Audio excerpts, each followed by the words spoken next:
that we got your attention. Let the games begin! Hey everybody, welcome back to the channel guys, and for today's video guys, we're going to be trying something a little bit different on the channel. We're going to be talking about a show from my childhood, Crashbox. Now this show has a lot of different unique ideas and very weird stuff about it. But given that a lot of my favorite cartoons of all time also have very weird but unique animation styles like Ed, Edd n Eddy and Courage the Cowardly Dog, Crashbox was always going to find its way in my heart. And while many are tuned out by the very weird and I'ma just say sometimes scary animation styles, you can't deny that the concept of the show was actually very unique for a kids show. And while I've seen so many think pieces on the show already on the internet, what I rarely see is any ranking videos on the different segments that they have in this show. So in today's exclusive video, we're gonna be ranking every single Crashbox segment from worst to best.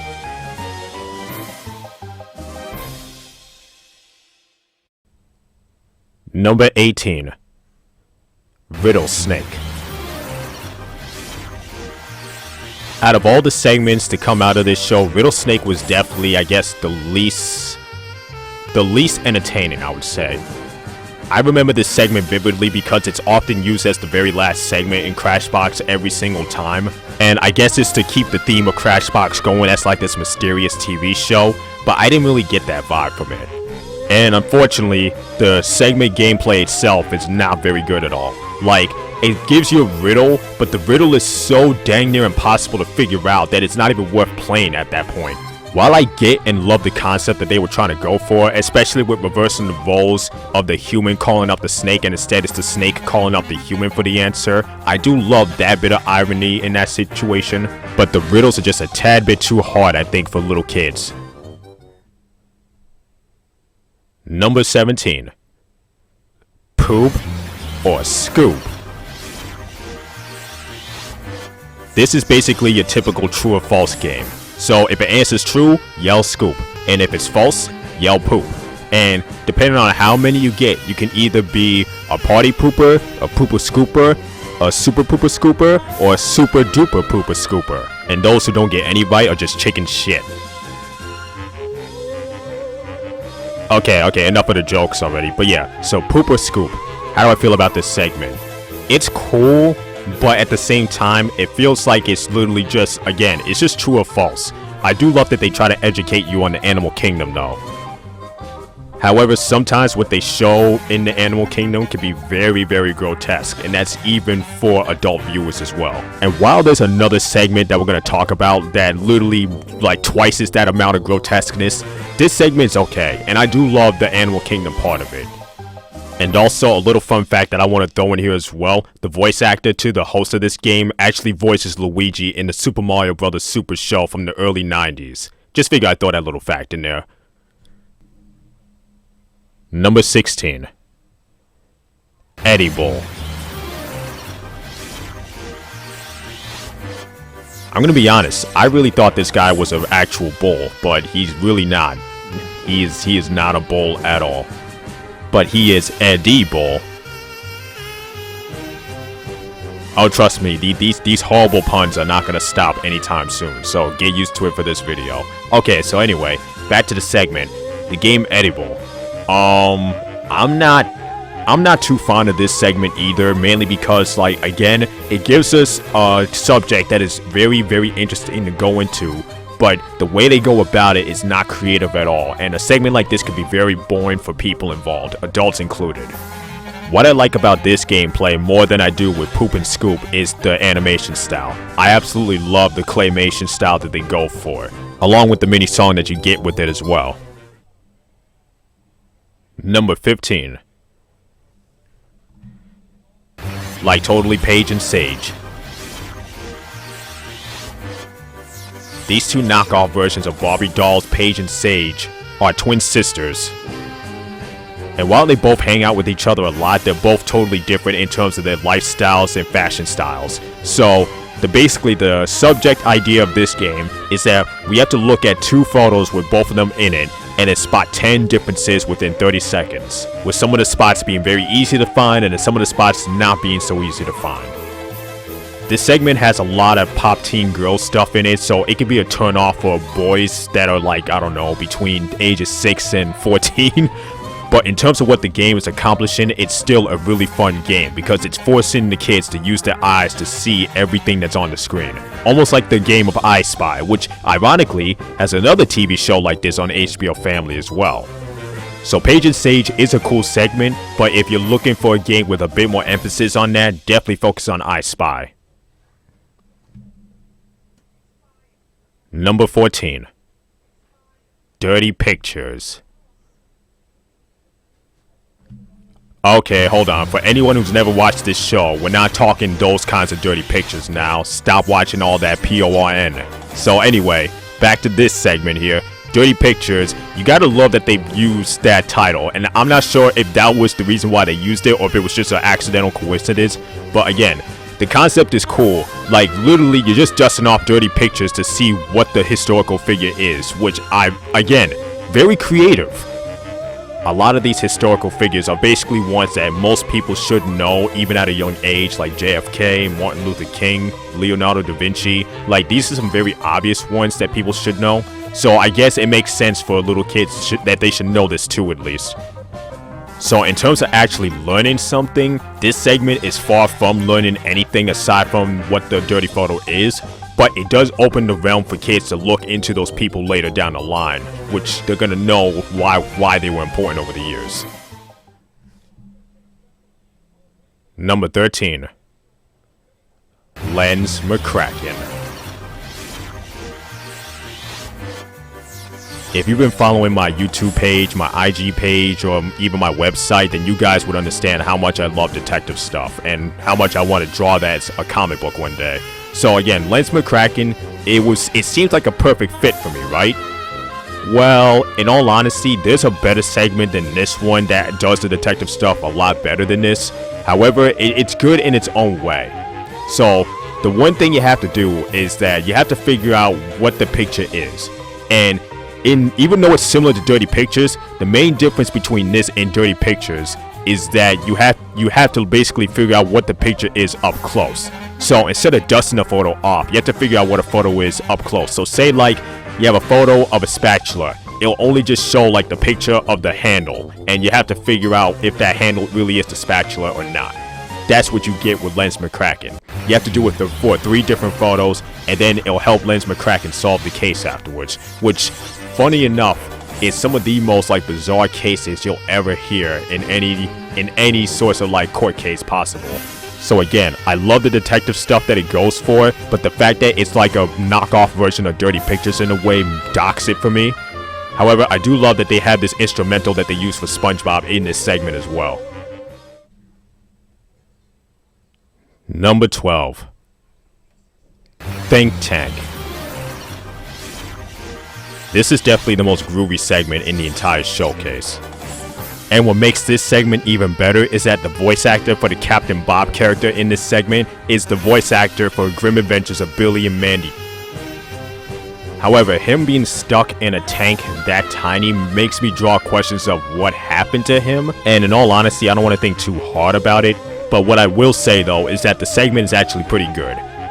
In this particular game, Captain Bob's going to give you 3 different images and you have to figure out what ties them all together. So say for example, he gives you 3 images, which is a vase, a heart, and a bat. And what is the one thing that ties them all together? Well, they're all things that break. It's literally that simple. And the segment goes relatively quick. He doesn't give you too much to do. He only gives you 2 rounds of this stuff to do, and then you're basically done afterwards. So that kind of docks it for me a bit because this is actually one of the more enjoyable segments that I like in here. But I can understand because the pacing of the show makes more sense for it to have 2. So while it's not the greatest segment in the world, it's definitely a fun little segment and it helps keep the pacing of the show in check and also keeps the show from getting bland. Number 11.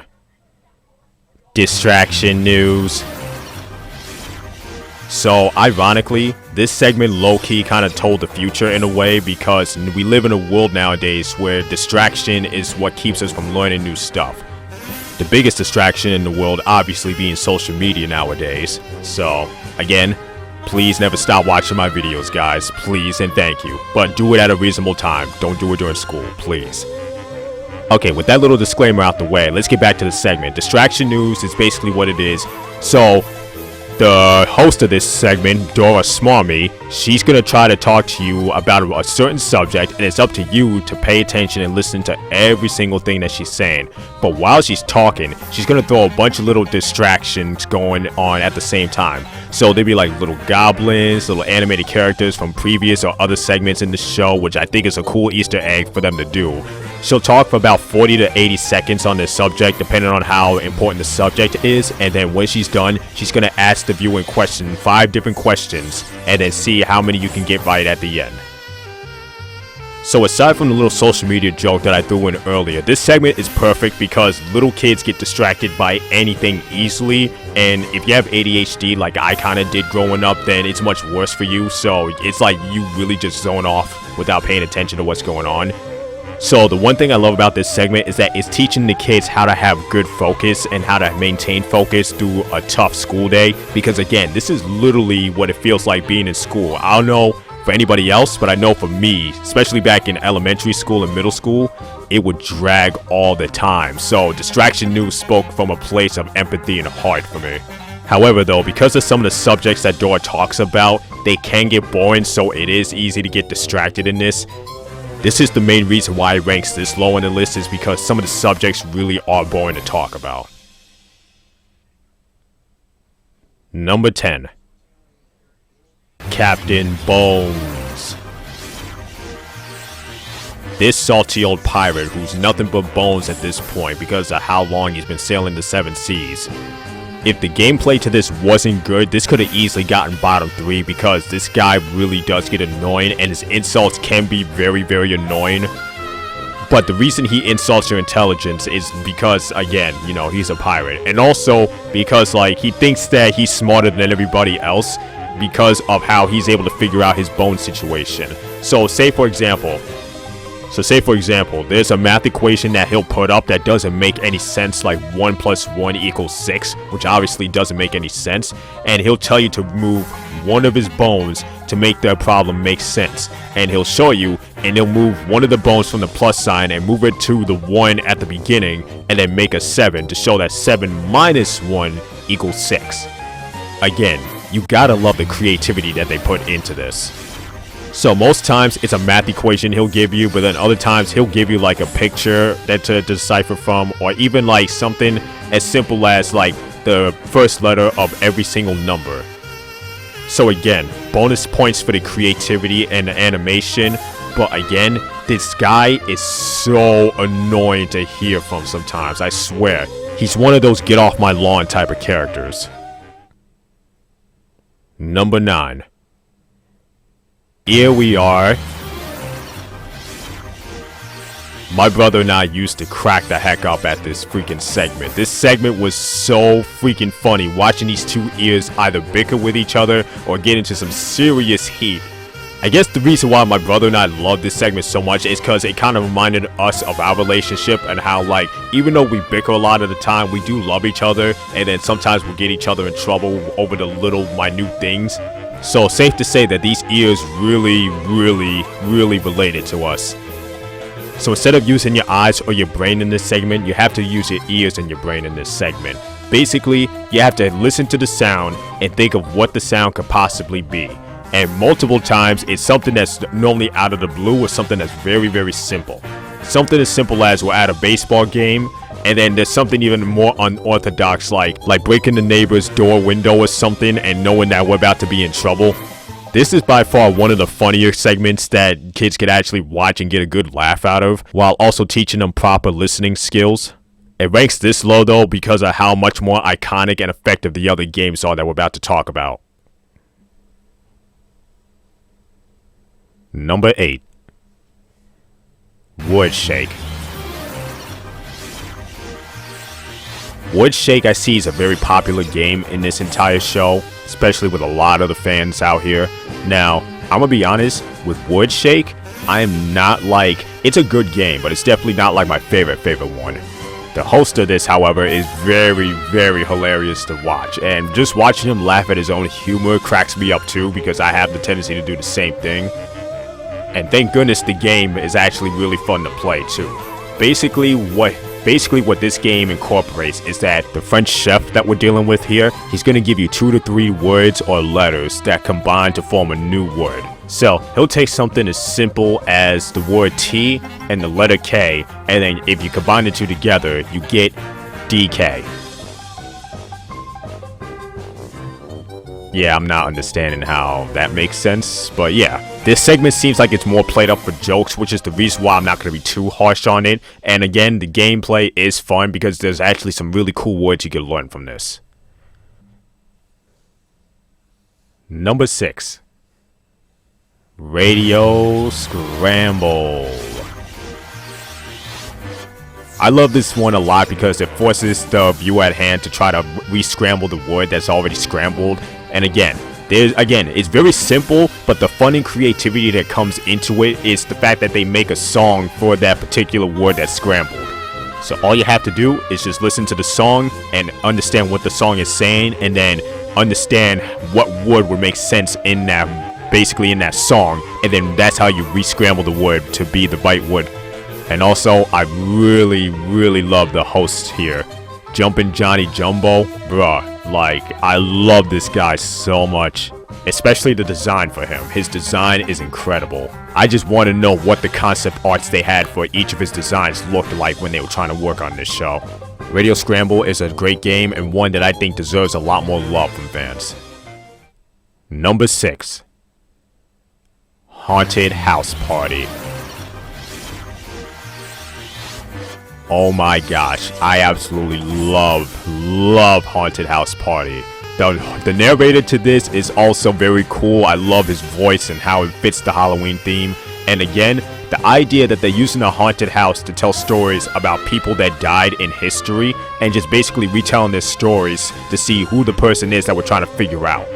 So when they show the person, they don't show the person right away. They just show basically a silhouette of that dead person, and then you listen to the person talk about their stories and what they did in their lifetime. And then afterwards, that's when we gotta figure out who it is at the very end. Again, I love the concept to this, and the Halloween theme just adds to it a whole lot more.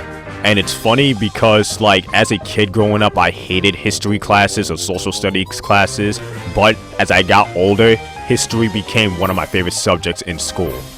I could go on and on about this particular game because I just love it so much, but there are 5 others that I love a whole lot more than this one. But this one is really fun to play.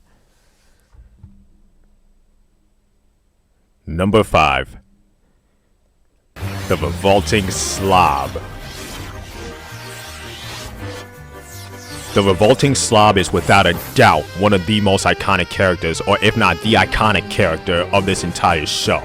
However, it's for very polarizing reasons, because as the name states, he's a revolting slob. And when I say revolting, I mean, like, when you look at his house, it is absolutely disgusting. Anybody with OCD would literally be in a living nightmare. Anywhere I turn where people talk about this particular segment, they either have it very high on the list or very low on the list. And I do mean very low on the list. Now, how do I feel about it? If it wasn't for the narrator doing constant welfare checks on this guy while also teaching us new and big words to it, this segment would have easily got last on this list for me, just because of how revolting it is. I'll stop. But anyway, yeah. I love this segment purely because it teaches any kid who's watching this show different words that they can use, and they're much more bigger and better words to use. Such as, like, instead of using the word starving, let's use the word salivating, or instead of using the word talks a lot, use the word opinionated. Little stuff like that, just to get the kids' vocabulary just a tad bit better than what it already is. Stuff like that is the reason why I love this segment a lot, even though I can't stand everything else around it. Plus, the fact that he still remains the most iconic character in this entire show still earns some bonus points.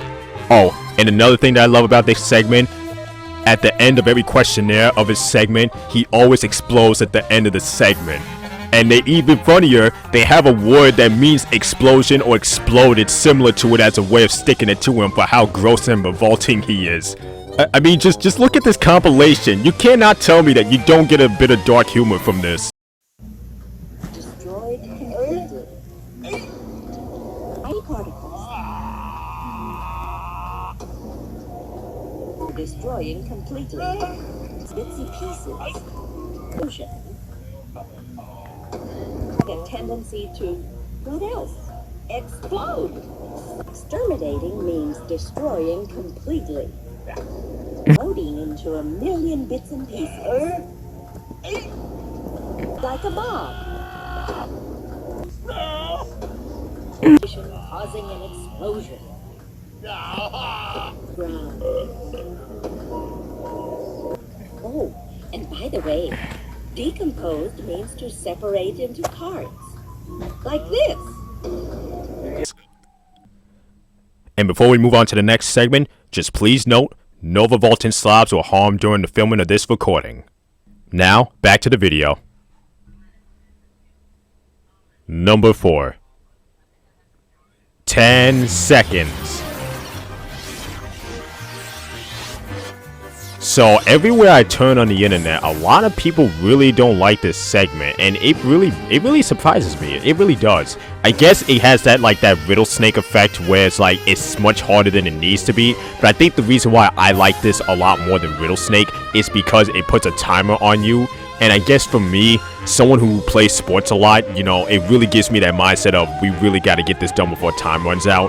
So I guess this is one of the reasons why I like 10 seconds. Yes, some of the answers can be stupid, but I think it's a fun kind of stupid, you know? And plus, a segment like this teaches kids how to be quick-witted and have quick thinking so that they're not caught in a situation where they can't think quick enough. So this is one of the reasons why I like it. And again, if you're in school, you never know when a pop quiz could come up, so just having the ability to think quickly could work. Number 3. Sketchpad.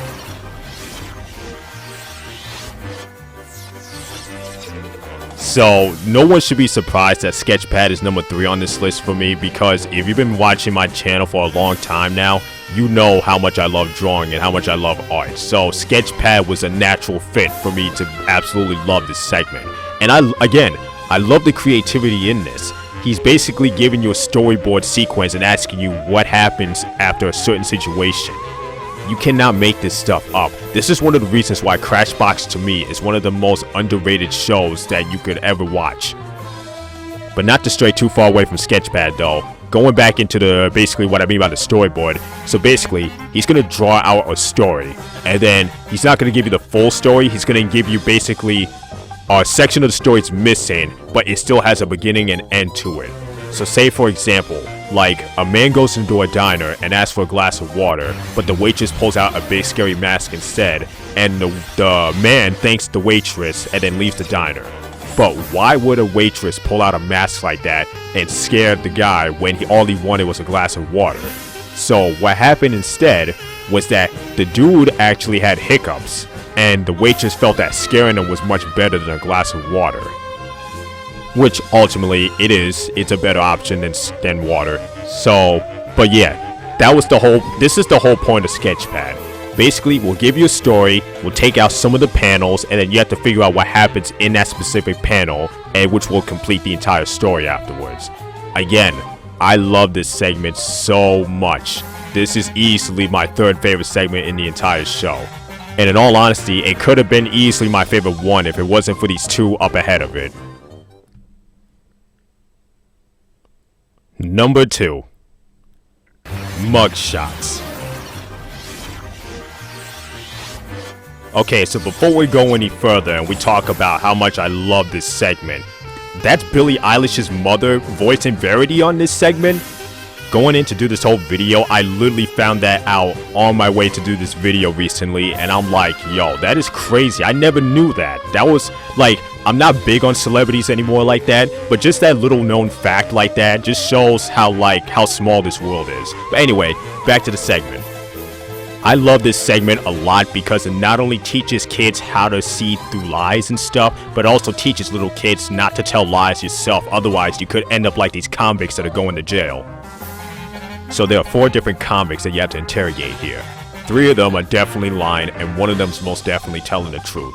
The way we find that out, we have to understand or learn about the history of the world in order for that to happen. So, say for example, one convict would say that he has a bunch of flowers like influenzas and petunias, and then another convict will say he has an Irish setter and a husky as a dog. Obviously, the former convict is lying because he's talking about an influenza, which is not a flower, that's a virus. And the latter criminal is talking about an Irish setter and a husky, which are both actual real dog breeds.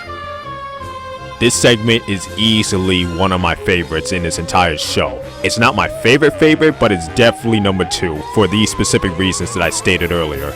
It's also fun because if for anybody who wants to be a cop or in law enforcement one day, this is the perfect game for little kids to try if they want to go down that route one day. But like I stated, this is not my favorite segment. My number 1 favorite segment is almost similar to this game in a way, but with a bit more excitement and I'll just say psycho-ness to it. So, what is that number 1 spot? So, what's number 1? What's number 1? I'm gonna let the screen do the countdown.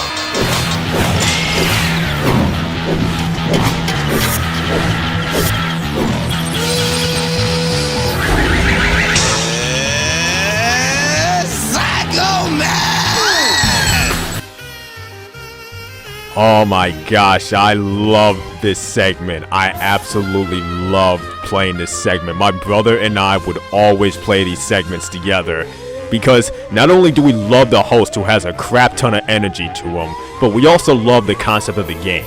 Basically, the concept of the game is that you have to figure out the certain amount of number of something in a particular image that they show and then add it up all together to get the final number.